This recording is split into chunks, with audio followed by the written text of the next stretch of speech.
Nosso programa abre espaço hoje a um crime difícil de ser detectado, que se estrutura em teias complexas de aliciadores dentro e fora do país.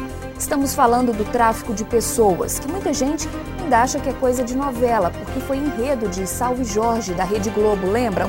Mas vejam como o cenário é preocupante. Somente no caso da exploração sexual, uma das modalidades do tráfico humano, foram resgatadas quase 500 brasileiras de 2005 a 2011 fora do país.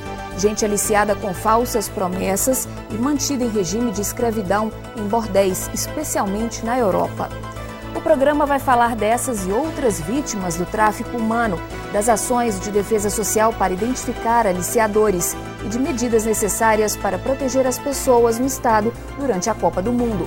Os convidados de hoje são o deputado João Leite, do PSDB, presidente da Comissão de Segurança Pública, relator da CPI da Telefonia e membro efetivo da Comissão de Assuntos Municipais e Regionalização, e o deputado André Quintão, do PT, que preside a Comissão de Participação Popular, além de ser integrante da Comissão de Constituição e Justiça. Bem-vindos, está no ar o programa sobre o tráfico de pessoas.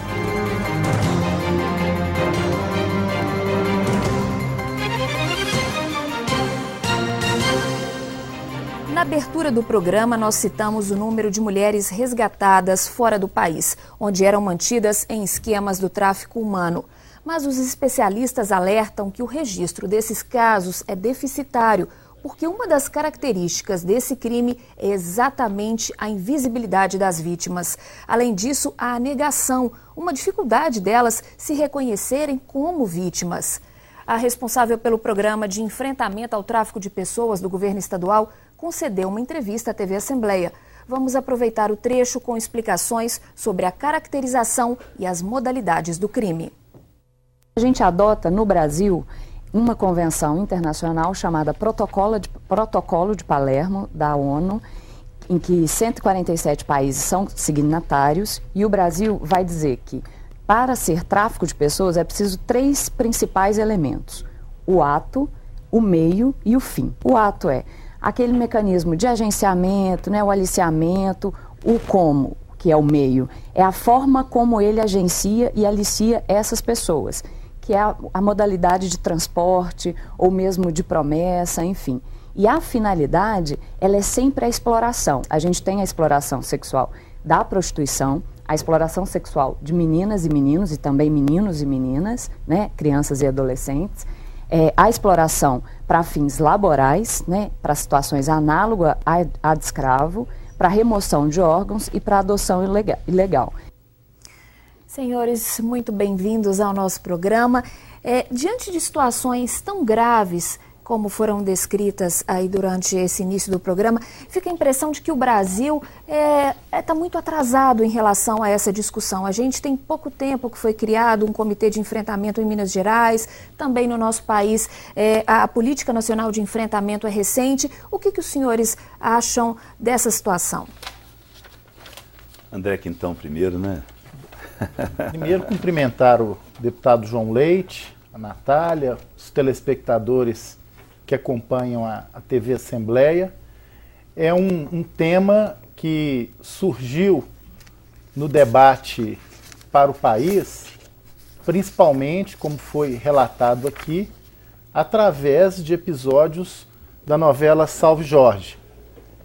Mas é uma realidade que há muito tempo faz parte do nosso cotidiano e poderíamos dizer que tem uma certa invisibilidade. É uma temática que muitas vezes não domina a agenda das políticas públicas prioritárias. Mas ela existe, é cruel, afronta a dignidade humana, é complexa e daí a importância de uma ação interinstitucional. É muito bom frisar para as pessoas, primeiro, essa diferenciação nas várias modalidades do tráfico de pessoas. Nós temos o tráfico de pessoas interno, ou seja, entre estados, entre municípios, e o tráfico de pessoas externo, para outros países. É importante também conceituar em que se consiste esse tráfico de pessoas. consiste no recrutamento, no aliciamento, na cooptação de pessoas que são coagidas para cumprirem determinadas tarefas ou determinados trabalhos para determinadas finalidades. A coordenadora, a Ariane, mencionou, você tem muitas vezes esse tráfico para servir ao trabalho escravo. Muitas vezes você tem o tráfico de pessoas para a remoção de órgãos, principalmente também para a exploração sexual, para a adoção ilegal. Nós temos subnotificação, muitas vezes estas ocorrências não são denunciadas, e daí a importância de termos um tripé de políticas públicas. Nós precisamos ter a prevenção destas situações, isso é muito importante. As pessoas muitas vezes são enganadas, muitas vezes são manipuladas com promessas e caem nessa rede de aliciamento. O segundo tripé é o acolhimento e atendimento destas vítimas, que merecem um acompanhamento por parte do Estado, muitas vezes até o resgate daquela situação de cárcere privado. Então ela precisa ser acolhida. Para ser acolhida, a denúncia desta situação é fundamental. Então, prevenção, denúncia, atendimento. E o terceiro, nós temos que identificar e punir essas pessoas que estabelecem redes para instituir o tráfico de pessoas, seja interno, seja externo, seja para qualquer uma destas modalidades. Concluo dizendo que essa é uma preocupação que vem crescendo. Felizmente, hoje no país, do ponto de vista dos órgãos públicos, há hoje uma interação maior entre os níveis de governo e Minas Gerais, que também hoje começa a estruturar tanto um núcleo de atendimento, um comitê interinstitucional e também um programa com ações de prevenção, de acolhimento e também de punição, em sintonia com o Ministério da Justiça, com o governo federal, e a Assembleia Legislativa está fazendo parte desse esforço. Deputado? Sem dúvida que nós estamos diante do crime mais grave que vem acontecendo no planeta nesse momento. Ele é um crime, eu considero mais grave que o crime de tráfico de drogas. A droga, ela é consumida rapidamente, a pessoa não. Às vezes nós temos informações de pessoas que permanecem num cativeiro, né, na condição de escrava, por até 30 anos, especialmente mulheres. E é um crime lucrativo. Nós temos os números da ONU de 4 milhões de pessoas traficadas por ano no mundo. É muito sério. 32 bilhões de dólares é o lucro auferido do tráfico humano. Então, e como lembrou muito bem o deputado André Quintão, é um crime complexo. Ele está ligado a várias questões. É muito interessante porque nós temos a Convenção de Palermo, logo em Palermo. Palermo, de alguma forma, vem se recuperando muito agora, mas foi um dos berços, né, da máfia italiana. Eu me lembro, há muitos anos atrás, eu era atleta ainda, o Clube Atlético Mineiro foi enfrentar o Palermo. Eu fiquei impressionado porque o estádio estava muito cheio. Era a volta do Palermo, depois de alguns anos, excluído das competições do futebol por causa de crimes.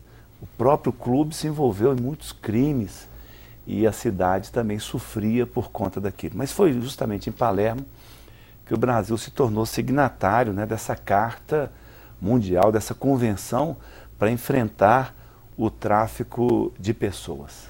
E o Brasil, sem dúvida, nesse momento, ele merece a atenção, o cuidado de todos nós. O deputado André Quintão, com a sensibilidade que ele tem, especialmente com a criança, adolescente, com a mulher, tem um papel importante nesse momento. O nosso Congresso tem um papel importante, os governos têm, os nossos conselhos, os conselhos de defesa da criança e adolescente, os conselhos da mulher, são fundamentais, de assistência, são fundamentais neste momento.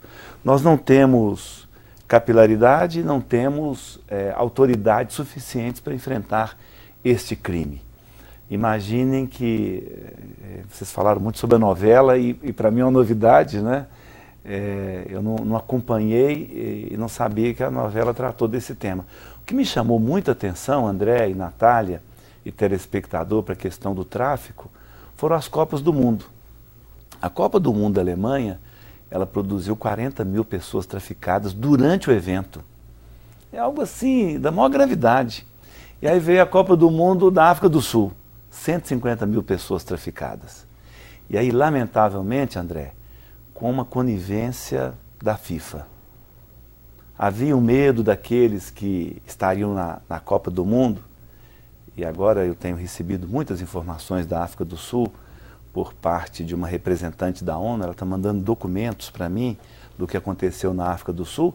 É lamentável, porque a própria FIFA, de alguma forma, ela cobrou uma liberação da prostituição na África do Sul. E a entrada de mulheres na África do Sul durante esse evento. Muitas permaneceram. Estão sendo, de alguma forma resgatadas agora. Então, o Brasil, com seus 11 mil quilômetros de fronteira, né, com o descuido que nós temos com a nossa fronteira, nós podemos acompanhar isso pelo tráfico de drogas, o contrabando de armas, nós temos potencial para muito mais. Pois é, a gente vai até entrar em mais detalhes sobre essa preocupação durante a Copa do Mundo no próximo bloco, deputado. Mas alguns dados do Ministério do Trabalho dizem que aqui em Minas Gerais é o terceiro estado com maior número de empregadores envolvidos em trabalho considerado escravo. Chamando aqui a atenção para o nosso estado, né? Entre todos esses tipos que o senhor citou, deputado André Quintão, de tipos de tráfico de pessoas. Então existe uma grande preocupação com esse trabalho escravo. Por que Minas tem esse cenário? Um conjunto de fatores. Nós temos, primeiro, várias modalidades nesse tráfico de pessoas. Uma é o que a gente chama do tráfico laboral, ou seja, é o trabalho escravo. O deputado João Leite, que conhece muito sobre o assunto, mencionou o número no mundo de 4 milhões de pessoas traficadas, 2,4 milhões são relativas ao trabalho escravo. Por que Minas tem uma presença? Geralmente, quem é traficado, quem se submete a essa coação, quem é enganado ou manipulado, não tem um nível de formação e qualificação para o emprego de qualidade. Minas Gerais tem uma economia muito fundada nas chamadas commodities. Então é a mineração, o café, hoje vem crescendo o açúcar. Você utiliza uma parcela de mão de obra que necessariamente não precisa de tanta qualificação. Então, recente, nós tivemos denúncias de trabalho escravo de estrangeiros em Minas, na mineração. Então, acho que esse é um dos fatores, né? Nós sabemos, inclusive, das rotas migratórias. Só do Vale do Jequitinhonha migram, em média, 30, 35 mil trabalhadores para o corte de cana e colheita do café ano. Hoje, o Ministério do Trabalho tem uma ação mais eficaz de fiscalização. Mas muitos, há alguns anos atrás, eram submetidos a condições degradantes no exercício desse trabalho temporário. No caso do tráfico para finalidade de exploração e abusos sexuais, nós sabemos que Minas Gerais, pela sua localização geográfica, é cortada por várias rodovias federais. Por Minas circulam e passam os vários destinos, norte, sul, leste e oeste. A maior concentração de pontos de exploração sexual do país se encontram nas BRs mineiras. Então, no caso da exploração sexual, nós temos essa característica, porque é a questão da mobilidade das pessoas que favorece esse tráfico para fins de exploração sexual. Além das dimensões territoriais, geográficas do nosso estado e regiões mais distantes, pontos menos cobertos pela fiscalização. A dimensão territorial também dificulta tanto a prevenção quanto a denúncia e apuração. Então, é preocupante, mas num momento posterior nós estamos, o deputado João Leite participando muito, junto conosco da comissão, nós temos já algumas iniciativas importantes que vão fortalecer exatamente essa política de prevenção no Estado. Antes da gente passar para o próximo bloco, deputado João Leite, é possível falar em um perfil desses aliciadores, tanto no caso da exploração sexual quanto nesse trabalho escravo? Olha, nós temos dois tipos, né? E que talvez a nossa grande falha seja justamente na fiscalização.